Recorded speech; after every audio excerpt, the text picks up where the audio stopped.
Hi, everyone. Welcome to CMO Chats. My name is Steve Armenti, and I'm the VP of Revenue Marketing at DigitalOcean.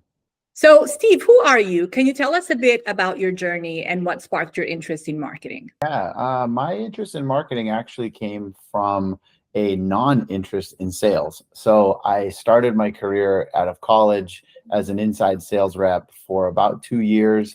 And the way I tell the story is typical SDR making over 100 phone calls a day. And I got into the world of automation and testing and testing my emails and testing the copy of my emails, and soon figured out that that's basically marketing. And while not enjoying the sales part of it, I really enjoyed that growth marketing part of it and decided this is what I want to do, and made the steps to go that way. So, what industries do you commonly work with? Yeah, so I've been in tech for about 15 years now. So B2B technology, mostly cloud computing. And I started working with tech clients about 12 years ago. So I was leading this client strategy team at a content marketing startup. So we were doing SEO, content creation, editorial strategy, and then also demand generation strategy for the content we were creating.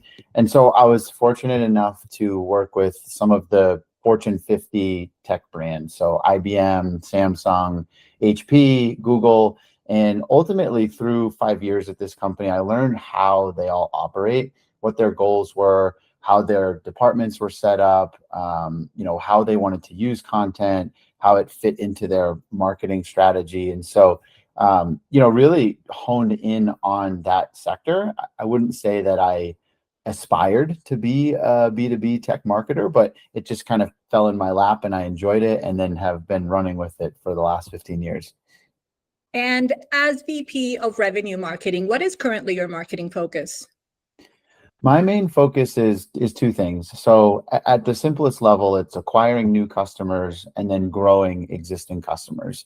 And so on the acquisition side, we do that through demand generation, other acquisition channels, advertising, paid media, and such. The website, our SEO, and the self-serve funnel, as well as field marketing and events. And these are all focused on bringing in new customers into the funnel.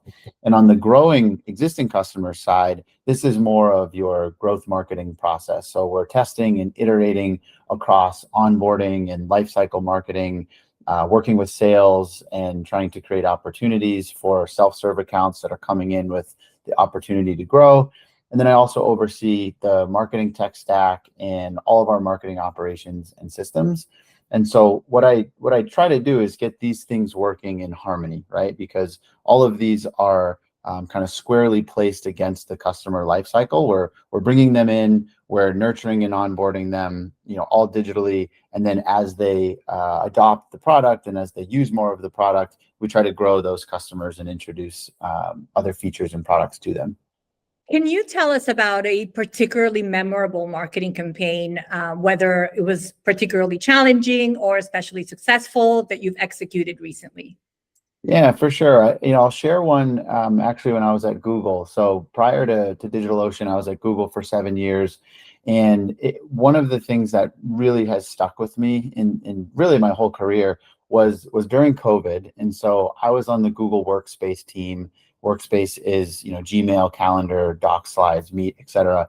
And this was when Zoom and the surge of video communication, and all of us were locked at home, and all of the chaos was going on. And so great opportunity for Google to strategically bring Google Meet into that conversation. And so at the time, I was leading growth marketing for the Workspace team.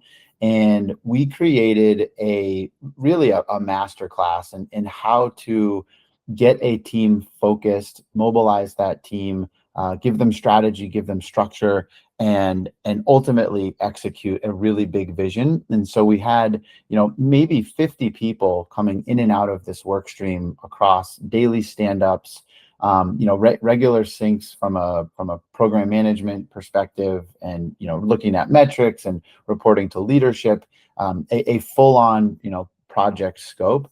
And we had people from brand, from media, from UX team, research, product marketing, growth marketing, sales, even engineering sometimes.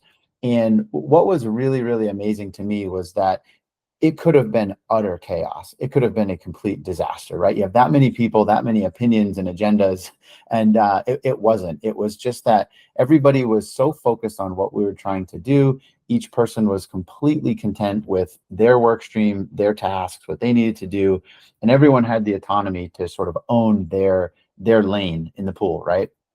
And so that in itself was just amazing to be a part of, and I've taken that with me and think through that anytime I'm building a project team. But the thing I was most personally proud of was on the growth side. What we did was figure out how to introduce Google Meet to existing workspace customers, and so these were customers that were heavy users of probably Gmail and Calendar, maybe even Docs and Slides and some of the collaborative document types. And so what we figured out was a way to extract some of the signals of what these customers were doing in these apps, and then feed that into a predictive formula that would then introduce Google Meet at the right time. And so an example of this I'll share is, let's say you and two other folks in your workspace account are all in a document at the same time. Maybe you're editing, you're sort of, interacting with each other. That's a great opportunity to say, hey, did you know you can actually take this document and share it directly in Meet, have a quick huddle. You can, see each other, you can have a conversation. Maybe that makes your collaboration a little bit easier. And so we were doing, dozens and dozens of these experiments, but it was new. It was the beginning of what would later become a more solidified cross-functional growth process. And so it was just a really kind of profound opportunity to be a part of that. When the world wasn't at its best, we all found some solitude in that process. What are your biggest marketing challenges at the moment? Yeah, so I'll share, I think kind of generally to the industry, because I think that might be more relevant, and I certainly face some of these, and I think a lot are. So when I talk to friends and colleagues in marketing positions, we're all kind of hearing and saying the same thing. But I think what's happened is, particularly in B2B, the buyers that we're trying to market to are extremely fatigued. And in some cases, they're annoyed, right? They're tuning out our marketing, and then I think you see that in the data. You see website traffic start to go down. You see impressions go down. You see advertising costs go up. It's ultimately just harder to get in front of our buyers, on top of even just understanding who our buyers are, right? And so the second thing is that I think over the last few years, we as marketers really kind of overdid it, right? We had this surplus of budget and desire to grow during COVID. And so what did we do, right? We did tons and tons of webinars, tons of digital content, tons of digital media, tons of messages nonstop, right? And we were able to distribute this at a scale like we never have. And unfortunately, what we did was just saturate the market. And now as a result, we've got these buyers who are engaging less with marketing, and I think ultimately taking the sales process into their own hands, right? And you see all these stats where the average sales deal, the buyer has already completed like 60% of the process before they even talk to a salesperson, right? In some cases, they want to do it all themselves. They want to go to a review site. They want to talk to peers. They maybe join a community. They look at social media. They're already formulating their opinion before they even talk to you. And so that's a key sort of risk for marketing, where we typically try to influence that thought process before they talk to sales. And so I think on top of that, you see, just budgets are down. So, marketers are facing lower budgets and they're trying to do more with less. But also the companies that we're selling to, their budgets are down, right? They might be investing less in certain types of software or certain types of processes.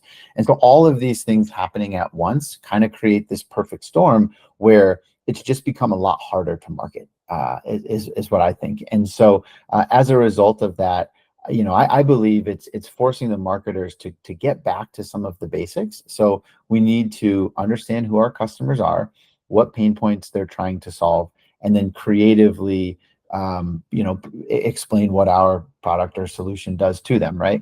And I think this is where you've got to find something unique, and just simply using the channels that every other your competitors is using in a kind of mundane way, it's just not going to cut it, right? And so I think you really got to focus on the customer and what they're looking for, and build around that.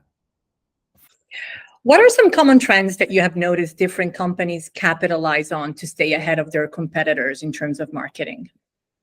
I think so. Two things right now I see really growing. One is the rise of the B2B social influencer. You go on LinkedIn now, and it's either founders, CEOs, CMOs, or some sort of C-level that is positioning themselves as an influencer in their industry, is one thing. And then the second is communities. And so you can see how these things can actually work well together. But a lot of companies are investing in community. And I think the ones that had this sort of in their DNA as a company before are doing really well because they've already got this built-in audience.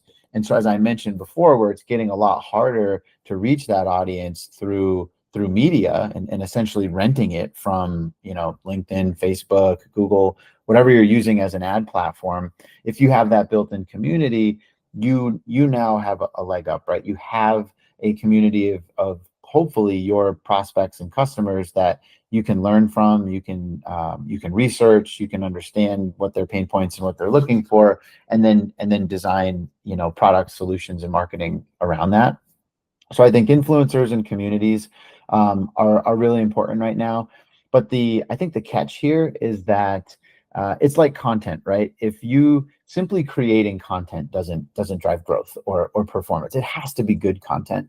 And so the same with the influencer side. I think you see some who have kind of stumbled into this, and their posts just look like promotions for their company or their product, and it's not really creating any value. I think you have to be a part of the conversation. You have to join the conversation and add value to that conversation. And the same thing with communities, right? If you build up a community and all you do is advertise your product to them, you'll likely not have a community very soon. And so I think it's all about how do you create value across these two channels and ultimately build the trust and win that trust of your customers, and position why they should consider doing business with you. So in your opinion, what does the future of marketing look like? Oh, I love this question. I think the answer is it's different, right? It's going to look different. I've already made some, like, I guess, predictions, you could call them, from say like 6 months ago that are stale already. So I think the big thing is AI is obviously going to change a lot of marketing. But what I'm excited about is where does AI strategically get placed in your marketing supply chain, right? And if you think about the entire marketing process across brand and creative and demand gen and operations, and how you're showing up to meet buyers in their hypothetical journey, I think that's the key. And there's so many places where it can be valuable. And what you see now is kind of the first foray into AI, which was messaging and creative. You can now build content and copy and visuals and videos and audio, just super easy, almost too easy to an extent where we really do run this risk of oversaturating an already saturated market. And content is just becoming a lot easier to create, but also harder to find and harder to consume. The second area, I think, is workflow management with AI agents. So this is where I'm really excited, because you think about all of the kind of mundane commodity tasks that a marketer might do, even just preparing a social post, right?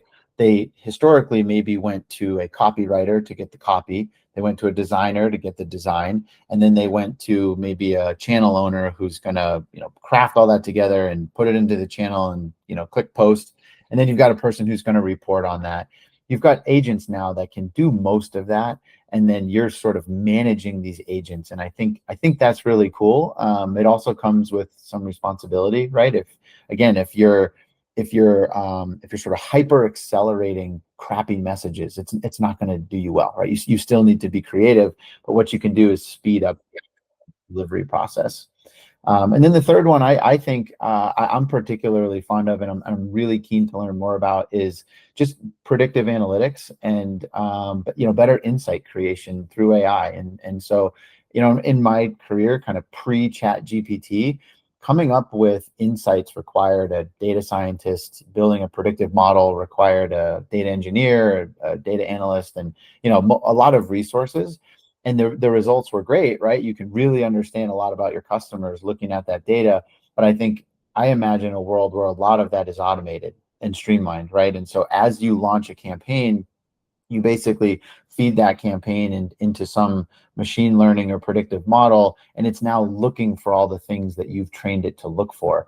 And as a result, it's giving you much faster, more real-time insights that you can take action on. And it could be simple things like changing creative or changing messaging, or it might be something more along the lines of, hey, your most valuable customers are doing X, Y, and Z before they take that action. And so, it's starting now to help you understand what the buyer journey is, and doing that at a way more granular level, right? Not just, hey, all customers are created equal. They're all very, very, very different. And so you can now have this proliferation of buyer journeys that are driven by insights.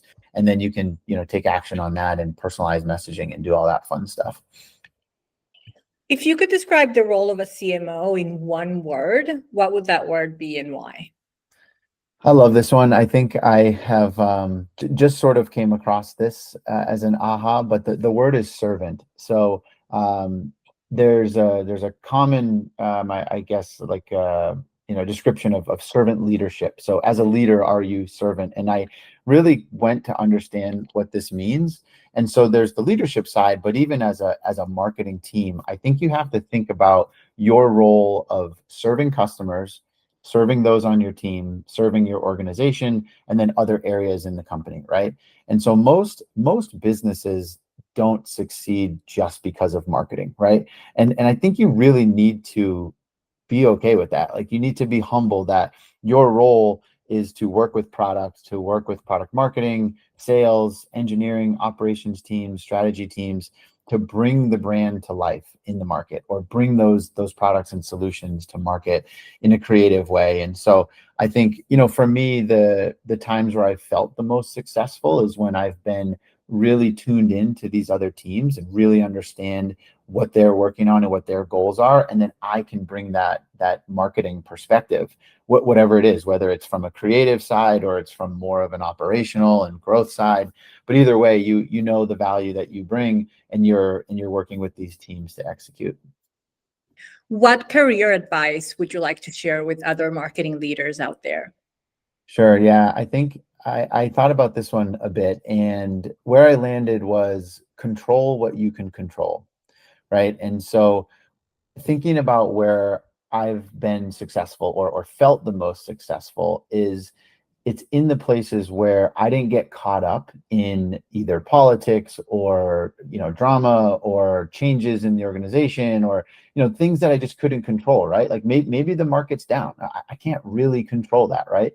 But what I can control is that my little slice of marketing and my team and the people I work with. And and in some cases, as I've personally grew through my career, most of my role changes were the result of reorgs and new org design, which most people kind of commiserate around and say, oh, I don't want this change, and I don't want to do that and this and that.